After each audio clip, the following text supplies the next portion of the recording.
Welcome back to the Dodgy Reg podcast with me, Richard Foreman. This time round we meet a Dodgy Reg impersonator and share in Richard's perplexity concerning human behaviour, because that's how they get you.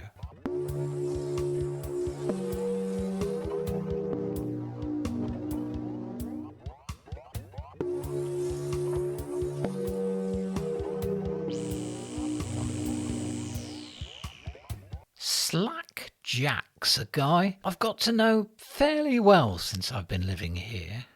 We're hanging out over a lunchtime in the quiet back room, the snug of the Black Ship, our pub of preference. On a labour of love, hand-to-mouth basis, Jack's managed to keep a small bookshop going in the run-down end of the town centre.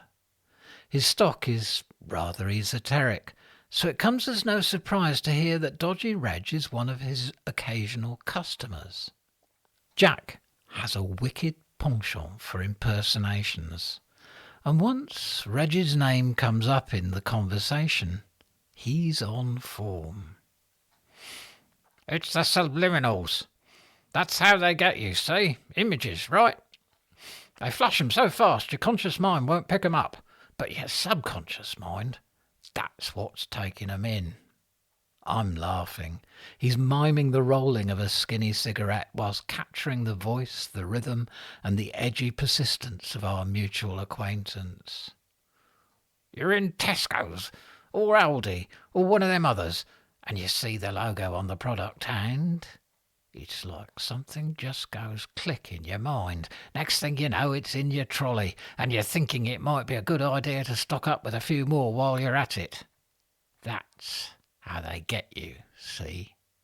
Jack reaches across the little table on which our drinks are perched and prods me with his index finger. That's how they get you. I'm still laughing, but it's accompanied by a little bit of guilt. Should I be mocking Reg and his ways behind his back?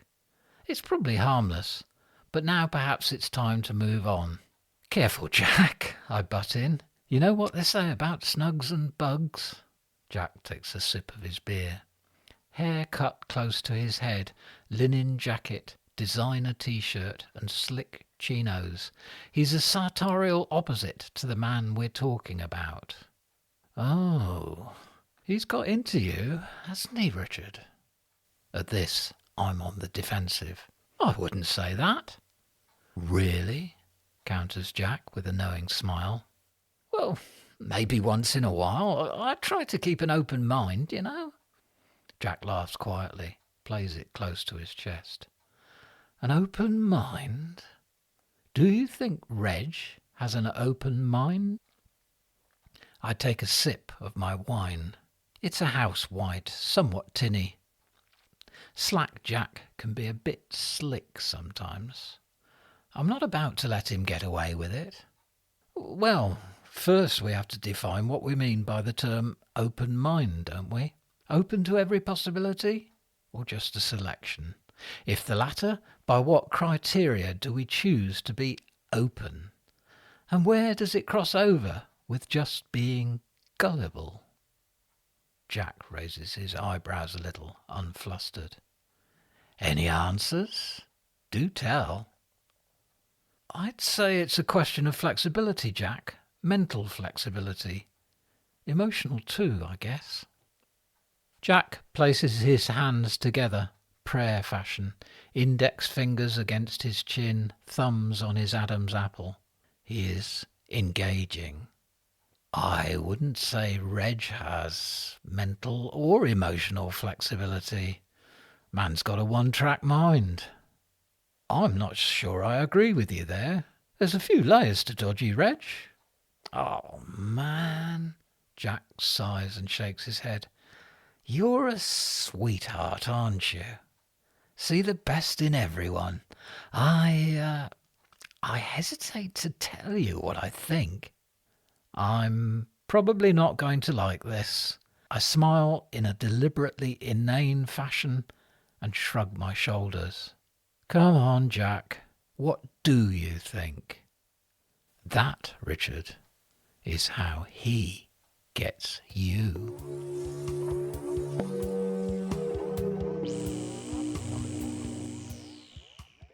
And now, this afternoon, I'm sat in the back room where I work, but I'm not actually working. I'm thinking about Jack and what he said, weighing it up.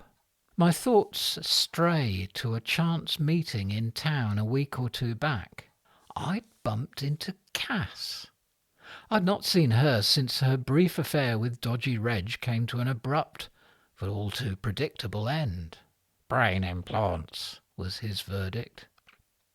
I'd assumed that she'd have taken a dim view of Reg and any of his associates since then. But I was the recipient of a broad smile as she caught sight of me. When we got talking, I was surprised to learn that she and Reg had stayed in touch. She was, she told me, prone to periods of severe ME. "Reg, he keeps an eye on me, he does. When I go down, he seems to know. Asks me if I want any shopping doing or help round the house. He's good, he is. Got his own funny ways, but he's good." I found myself wondering if Reg had actually told her that she'd been tampered with. But it was clearly not a good idea to ask, given the apparently beneficial nature of his current relationship with her. I did the smile and nod thing. She said she felt she was really on the mend lately, and I wished her well. After that, I was actually quite keen to see Reg again. I didn't have to wait too long. I came across him outside the police station. From a discreet distance, he was taking down the plate numbers of the police cars in the parking bay. "Might seem like random information, Rich, but you never know when it could just be a lifesaver." I decided to dodge the follow-up to that one, and instead asked him if he fancied a coffee in town. His eyebrows lowered in suspicion. On our last encounter, I'd been a bit impatient with him. "So, this is a gesture of continuing friendship, is it, Richard?" I nodded. Then I smiled.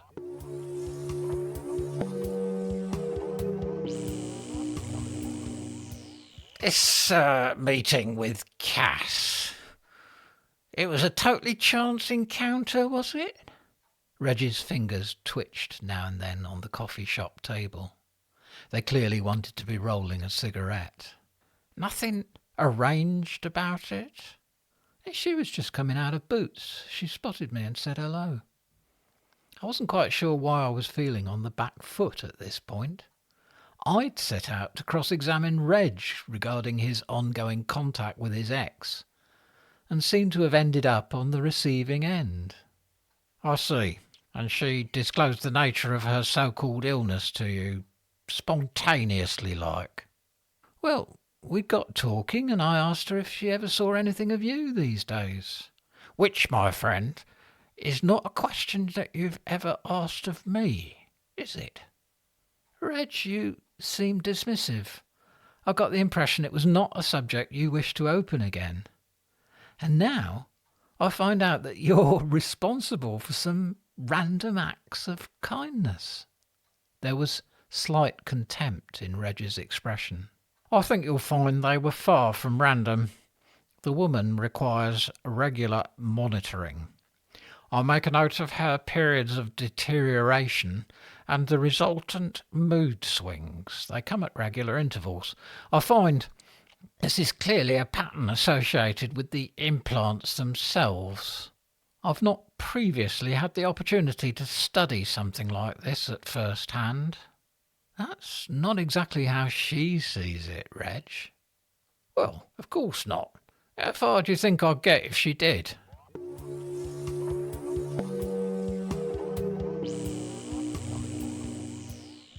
On the surface of it, you might think Slack Jack had a point.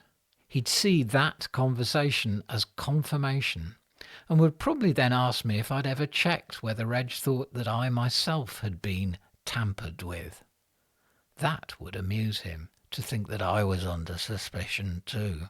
But something stays with me from my encounter with Cass. The warmth and gratitude with which she spoke of Reg. We're in my sweetheart territory. But I can see at least the possibility of a different interpretation, which is that the kindly side of Reg has to rationalise its influence in terms that his paranoid worldview can accept. Convoluted? Yes. But this is a man who jots down police car plate numbers in the belief that it may one day save his life. Convoluted is the air he breathes. There is another possibility. Cass may actually be well aware that Reg thinks her symptoms are the result of external manipulation by evil conspirators. These ideas she might dismiss as his funny ways, or perhaps she even buys into them herself, as she frequently did when they were a couple.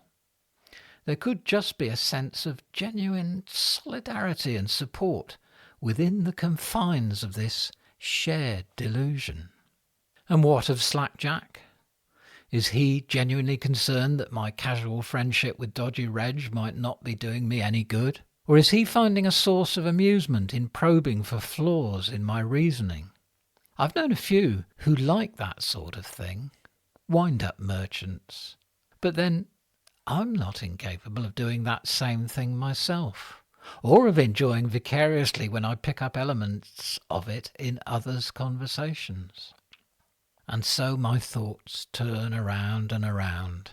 I attempt to stretch them, to consider other possibilities that are not immediately obvious. I haven't got very far with that line of investigation when I glance across at the window, and there is twilight outside. I've spent the entire afternoon pondering, and today's work remains undone. People.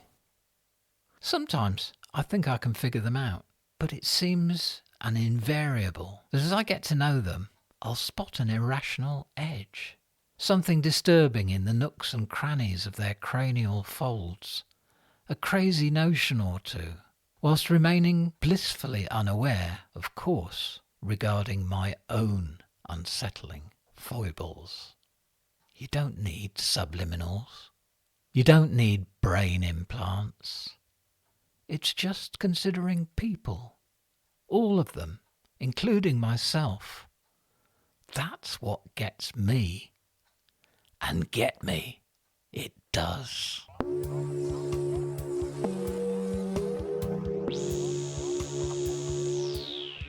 Next time on the Dodgy Reg podcast, Reg descends from up a tree, and Richard finds himself pondering once more the questions of secrets and status.